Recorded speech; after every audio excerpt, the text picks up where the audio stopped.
bloody fantastic. Hey everybody, my name is Good Boy, and welcome to a video on how to win Dota Auto Chess. This new game mod is taking the Dota community by storm, and I have to say, having played it myself, it is, well, exceptionally addictive. Very, very fun little game. If you've not seen it already, just simply go to the arcade mode when you load up Dota, one of the tabs towards the top, click on there, click on it, it'll install it in like 2 seconds flat, and then away you go.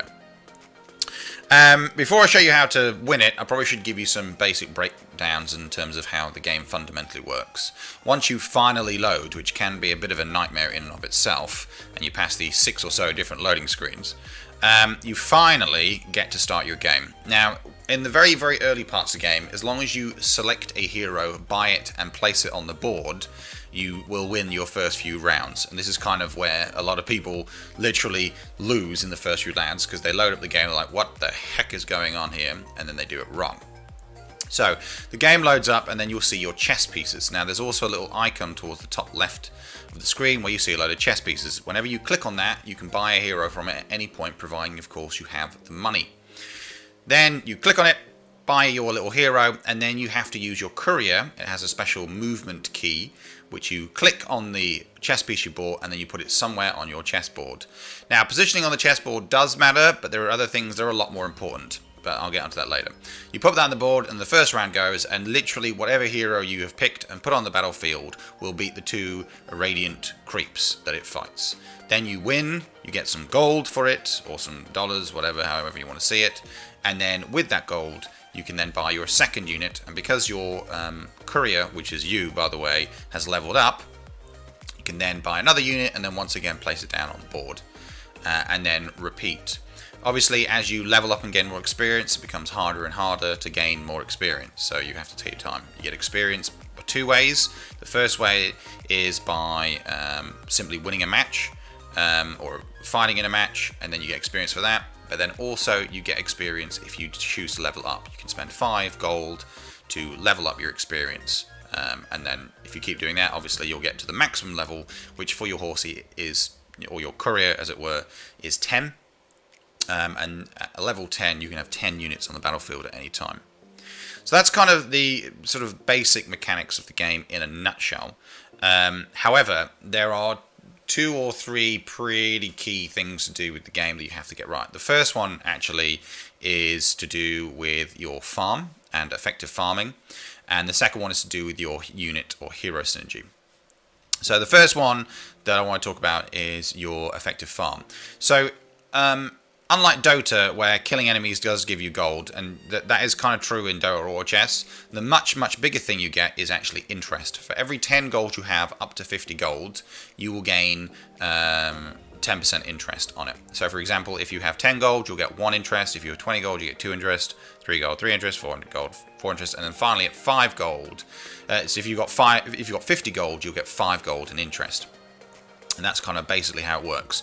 So in the early parts of the game, you want to be buying out your maximum units. So this is when you get to level 4. You put your 4 units down on the battlefield. And then after that, you kind of predominantly want to be saving your money. Until you reach that all-important 50 gold stockpile. And then anything over 50 gold, you can then spend on leveling yourself up and also buying units. So that's kind of the rule there. But you have to stockpile that gold relatively early on. Now, please don't make the mistake of not buying any units at all. That is really, really stupid. But buying occasional units that fit in with your synergies is fine. But generally, you should be saving it, and not, whatever you do, don't cycle through units. So just so you know what cycling through units is, when you load your chess pieces up, in the top left-hand side, you can click on a button, and that refreshes the number of hero units you've got. In that kind of case, what you want to do is basically don't do that when you're stockpiling for your gold.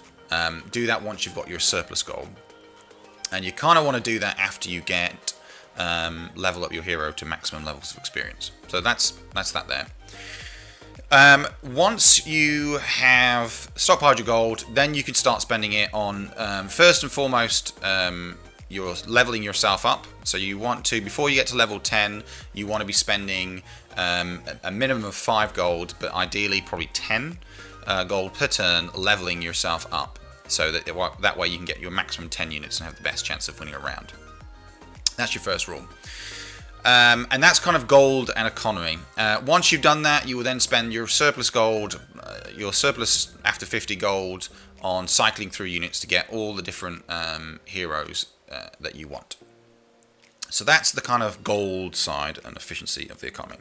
So you want both synergy between your specialty and your class. Typically within your class you just need 2 heroes that have the same ability. But your special class typically is you need 3 or 6 units to get the maximum benefit. So if we take, for example, Goblin, probably my favourite way of doing it. Goblins gives living armor, where you get massive health and armor regen continually. That's really, really, really awesome.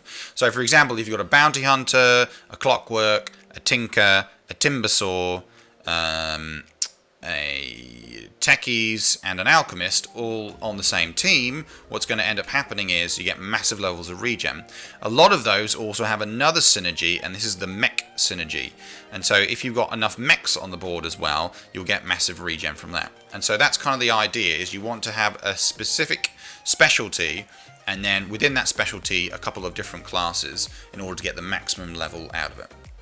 So as you select those as you work your way through, generally that's going to help you get what you need, and basically you start getting major synergy and then you're away.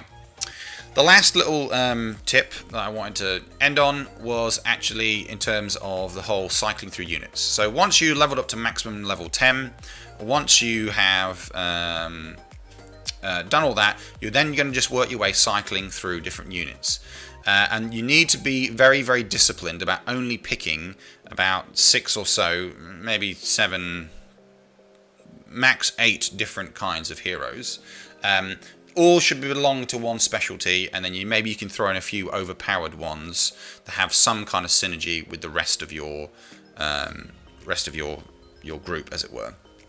And then if you do that, then that's fine. But what you'll do a lot in the game is you'll cycle through, and then you'll get level 1, say, Tinkers. So let's say you get 3 level 1 Tinkers, then you put them all on the board, they group together to create a big Tinker, and then you'll cycle through the chess pieces again and get another lot of 3 Tinkers, put them all on the board, they become a level 3. Repeat the same process again, and then finally you got 3 level 3 Tinkers that all group together to become a level 5 Tinker. And while that is incredibly grindy, you've got a lot of gold towards the end in order to cycle through that many times. And then, of course, it's the same thing. As soon as you get your alchemists, as soon as you get 3 alchemists, then you got a level 6 alchemists. And then finally, techies, which is also a goblin. When you get 3 of those in a row, then you've got a level 7 techies. So, you know, it all kind of synergizes together. But cycling through towards the end gives you the maximum gold turnout.